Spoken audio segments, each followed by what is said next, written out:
Great. Good afternoon. We are delighted to be here to mark the ministerial meeting on Africa Day, which is going on the HLPF right now. And we are joined by Cristina Duarte, the Secretary General Special Advisor on Africa. And she is joined by Claver Gatete, the newly appointed Executive Director for the UN Economic Commission on Africa. First time at the briefing, so we welcome you, sir, and we give you the floor first, and then we'll go to Ms. Duarte, please.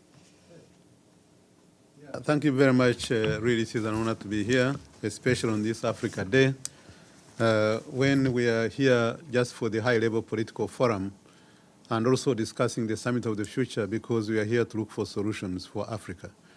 Africa has already, as you know, it has its own vision. In addition to the SDG achievements for 2030. It also has the Agenda 2063. And this year was the beginning of the 10-year program implementation of the Agenda 2063, which is very critical. But it is happening at a time when Africa is facing very serious challenges. One, we have conflicts. You know the Sahel, it's what is going on. We have had coup d'etats. We have Sudan, we have the whole North Africa that is also affected. But at the same time, it is one of the biggest challenges that we have ever seen in our lifetime because of the high indebtedness of the African countries. After the COVID, where many other countries borrowed not for development but also for saving lives, it became even worse because from 2010 to 2022, the debt increased by 192%.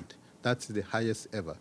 Right now, African countries are paying 163 billion per year. And of course, when I say 163 billion per year, they are also the debt stock itself is 1.1 trillion, which is very serious. That means that actually by paying the debt, you have no room or very little room to now implement the SDGs, to now implement what is required for the next 10-year program of the African Union, and this is becoming now a challenge. The financing is also becoming a problem, especially the concessional resources that are long-term in nature, that are cheaper. It's very, very difficult to access those kind of resources, and that's why really finding a solution through the reform of the global financing system becomes very urgent and very, very important. There's no room now left for countries are very much squeezed to implement their own agenda. There is also the big problem of the climate. The climate is costing the African continent 5% of their GDP. Actually, last year for Mozambique, it was 15% because they had a cyclone. So combining now the climate, where you see so much of the drought, so much of the floods happening, and with no resources, the solutions are becoming now almost impossible. We are, as the ECA, we are helping them to really structure their green bonds, the blue bonds, but we need investors in those kind of bonds or sustainability-linked bonds. But at the same time, what has become very serious, because they are looking for alternative, they've started now selling carbon. And the carbon credit market is really not in the favor of the Africans. They are now negotiating with people who are experienced, who are purchasing carbon at over $100 per ton in Europe, in North America, and elsewhere. But in Africa, it's less than sometimes less than $5 per ton. You can imagine the gap.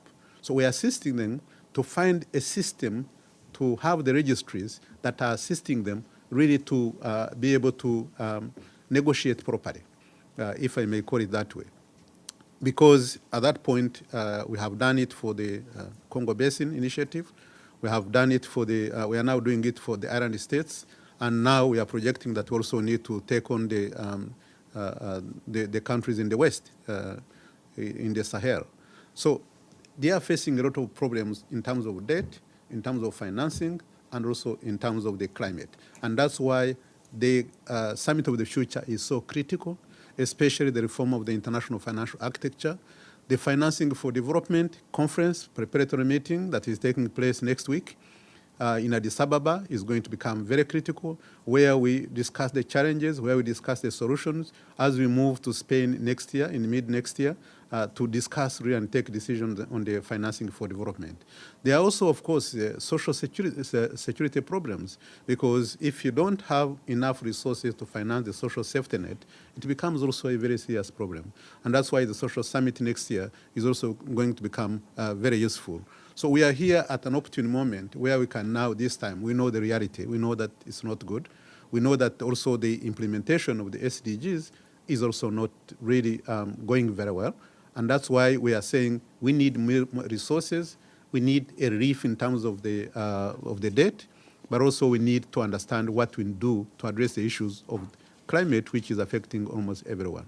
So there are many I could say, but for now, maybe I can stop there. Thank you so much. Thank you very much. Cristina, please. Good afternoon. Thank you very much for the opportunity. We are here because African member states are reporting on SDGs. High-level political forum is a reporting moment. And as my dear colleague, Claver Gatete mentioned, Africa, from an SDG implementation standpoint, is off track. Only 12% of the 140 targets have been delivered.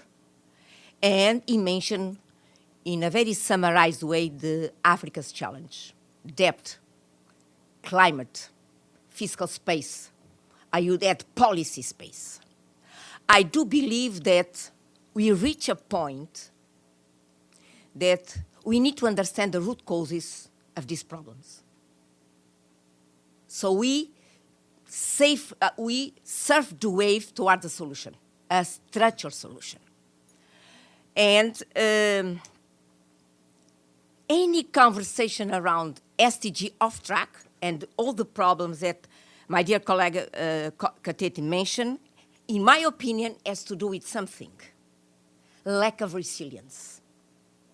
Africa, so far, has been able to build resilience to a level that puts Africa in a position to deliver the SDGs in a sustainable way.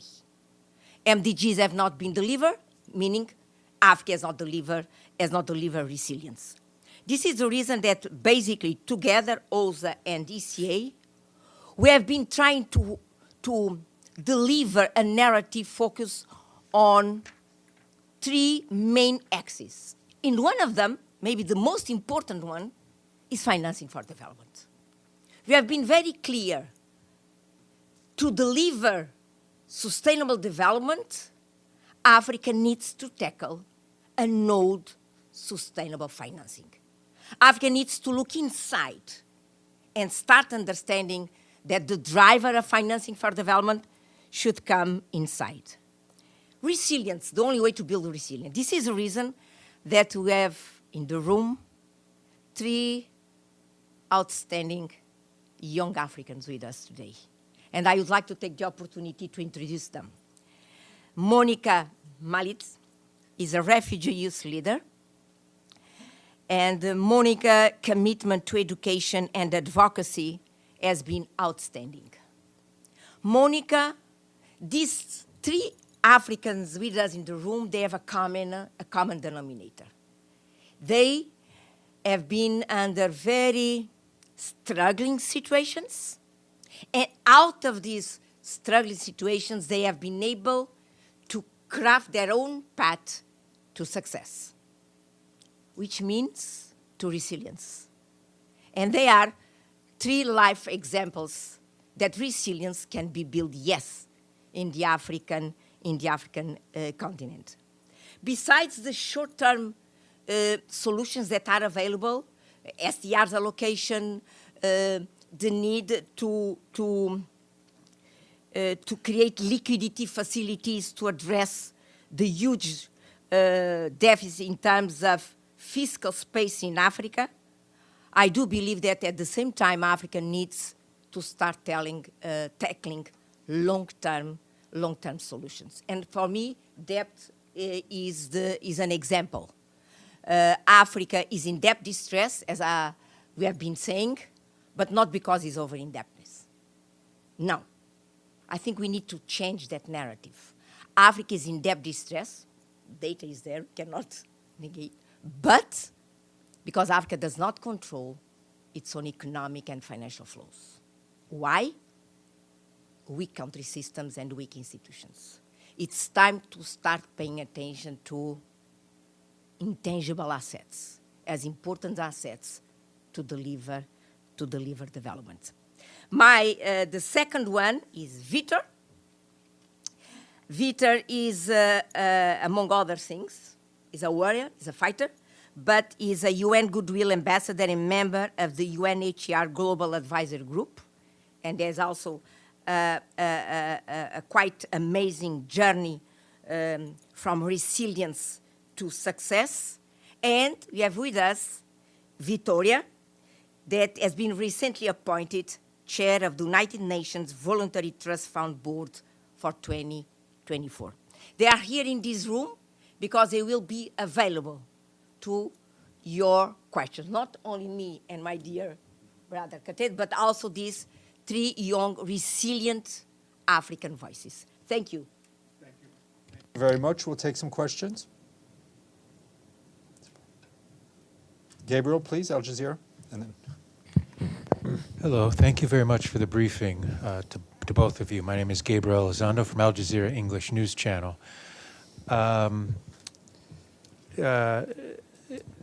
African countries make up about 30% of the entire UN membership, right? About 28%, if I'm not mistaken. But security issues in Africa often dominate the Security Council when it comes to issues of the Security Council, historically. How do you see that dynamic playing out, particularly under, we're seeing more countries in Africa wanting UN blue helmets out of their country? Can you just talk about that dynamic there? Please, one by one. Yeah, no, one question. Yeah, one by one on the questions, please. Thank you very much. Let me just start by saying that insecurity is not made in Africa. And wherever you see that where there is a conflict, you always find a developed country being part of that kind of conflict. And then it also goes with the reform that we are talking about, especially with the Security Council. And you find that for every conflict on the African continent, the pen holder is not an African country. They are the ones that lead on this one here in terms of what needs to be done. At the same time, they are, in most cases, also linked to the colonial side of the event. So there are many issues that are contained there. And that's why for the first time, we used to see the coup d'etats which were being blamed, but now we are seeing certain element which is not very clear, where people are happy, when actually coup d'etats are not encouraged. And it means that we have to go back and address the root causes of really what is causing that kind of conflict. It's not just that a society will wake up and then start a conflict. And they are interrelationship. There are some which are security related, which are political related, also governance related. There are others which are poverty related. There are many factors, but also you'll find both African countries and non-African countries also embedded in that kind of conflict, one way or the other. And that's why it is very, very important for every conflict not to take it across the board, say, African problem, because each one is different. What is taking place in the, for example, North Africa, for example, Sudan, or the Horn of Africa, is not the same thing as West Africa in the Sahel, because if you look at the Sahel and where the problem started, you can trace it all the way. And there are many things which are interconnected into that. So there is nothing like is similar from one country to another, to another, to another. There are many elements that are included in that. Yeah. Thank you. Please. I will take the next one. You will take the next one. Okay. Amélie, please. For a question of time. Yeah. Amélie Bottelier from AFP News Agency. This high-level forum is taking place a few weeks before the Summit of the Future now. Regarding Africa, what would you want to see in the Pact of the Future, which some people don't see as ambitious as would be needed? So what would you want to see regarding Africa so that this pact is ambitious enough for the future of African people? Thank you very much for your question about the Summit of the Future. In a couple of minutes, I will exactly deliver a keynote in a webinar about the Summit of the Future and Africa. I do believe that it's important for everybody, particularly for the international community, to acknowledge that Africa does not land in the Summit of the Future arena with empty pockets. This is critical. Africa has a vision, Africa has a strategy to deliver the vision, and Africa has a log frame, a clear log frame to deliver the strategy, and has been able to translate it in a 10-year implementation plans. Meaning that Africa, as far as the Summit of the Future is concerned, is not what we are going to take from the Summit of the Future, but how is that an opportunity, the Summit of the Future, to bring Africa's vision, specificities, and to influence the correlation of forces in the geopolitical arena. Because I don't think the Summit of the Future will be the one to define Africa's vision, because this is clear. Of course, the 5 chapters of the Pact of the Future are incredibly related to the Agenda 2063. Financing for development, where Africa advocates for a shift of paradigm. Peace and security, what is clear in the agenda that there is only one way to deliver durable peace, is by delivering development.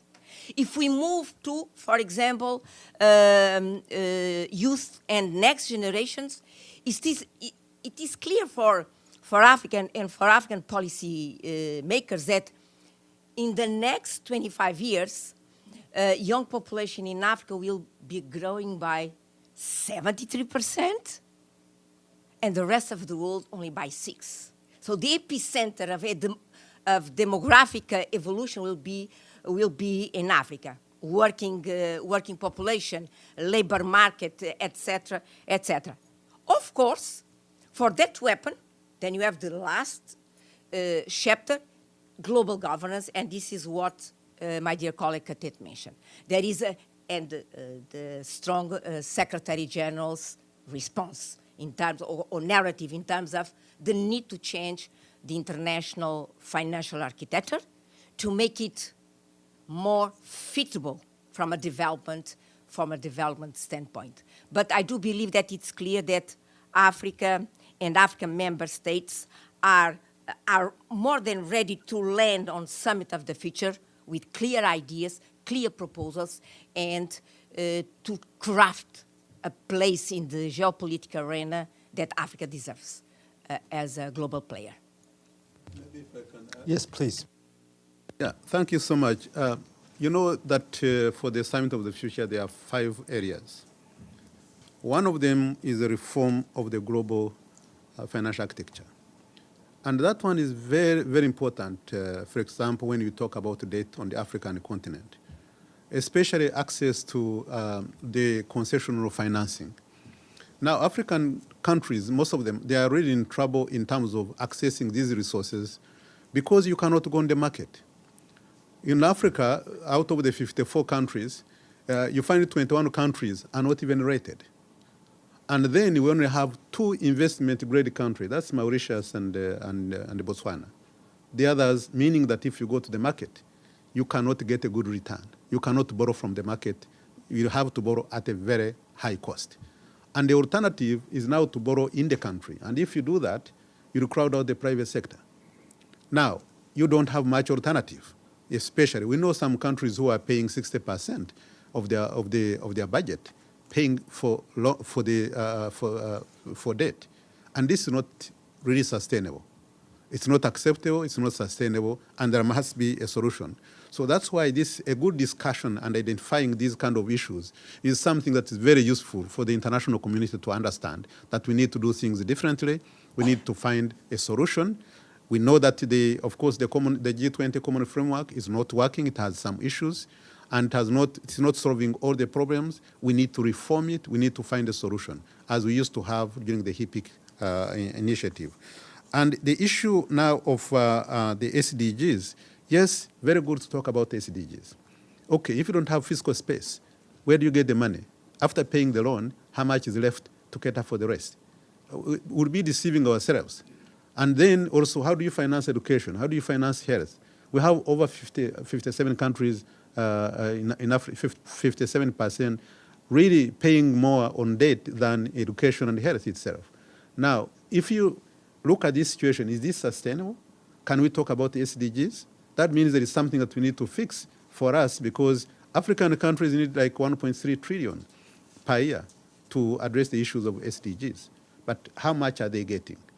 All the money that they have is now going to pay the debt. So those kind of issues and the financing, they are all interrelated, and this is an issue that we need to solve, because otherwise you'd have most countries defaulting. And if they default, they also affect the international financial system. The issues of agenda for peace, really this is indicating that we need to do something different. Peace is not just sending peacekeepers, but at the same time we need to look at the issue of peace building, where you can prevent rather than just waiting for the crisis to happen and then send peacekeepers and then discuss the resources needed and all that. No, we can prevent. And that's where we can put more emphasis to really address some of the issues. The Global Digital Compact, I was a co-facilitator before I left my job on the Global Digital Compact. Technology is the future in everything, in every way of life, whether it is development, whether it is social, whether it is everything, it's everything. And then among the 2.6 billion who are not connected, really Africa has the highest. Africa is now 37% connected to internet. And so you can imagine we need it way more. And then artificial intelligence is now driving the countries in terms of growth, and that's where Africa is also lagging far behind. And we are saying the first thing first, let's be connected. We talk about it. We need infrastructure, where you need broadband, you need satellite, and also you need connectivity. But who does that? Who finances that? How do we prioritize Africa so that they also play a role in terms of development? That one is another problem. The future generation, now we cannot do anything without the youth. Especially they are the ones who are highly connected.